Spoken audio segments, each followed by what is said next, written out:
Hello guys, അപ്പം ഞാൻ ഈ ചിരിച്ചുകൊണ്ട് ചട്ടി ഇങ്ങനെ കറക്കിക്കൊണ്ടിരിക്കുന്നത് എന്താണെന്ന് വെച്ചാൽ നമുക്ക് മീൻ കറി വെക്കാം.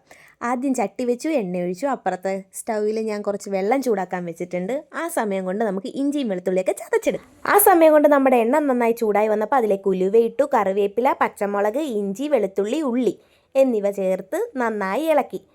പെട്ടെന്ന് വടാൻ കുറച്ച് ഉപ്പും ഇട്ട് ഒരു തക്കാളിയും കൂടി ചേർത്തു. അത് നന്നായി വാടി വന്ന സമയത്ത് കുറച്ച് കുടംപുളിയും കൂടി ചേർത്തു. അതിനുശേഷം നമ്മുടെ പൊടികളിടാം. മല്ലിപ്പൊടി, മുളക് പൊടി, മഞ്ഞൾപ്പൊടി, കുറച്ച് കുരുമുളക് പൊടി, മസാലപ്പൊടിയും ചേർത്ത് നന്നായി ഇളക്കി ആവശ്യത്തിന് വെള്ളം ഒഴിച്ചു കൊടുത്തു.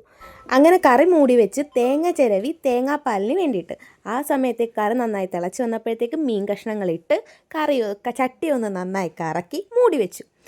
ഇപ്പോൾ കറി നന്നായി തിളച്ച് വന്നിട്ടുണ്ട്. ഇനി നമുക്കതിൻ്റെ പാകത്തിന് നോക്കിയിട്ട് കുറച്ച് തേങ്ങാപ്പാലും കൂടി ഒഴിച്ച് കറിയുടെ രുചി നോക്കി ഫ്ലെയിം ഓഫ് ചെയ്ത് കൊള്ളാം.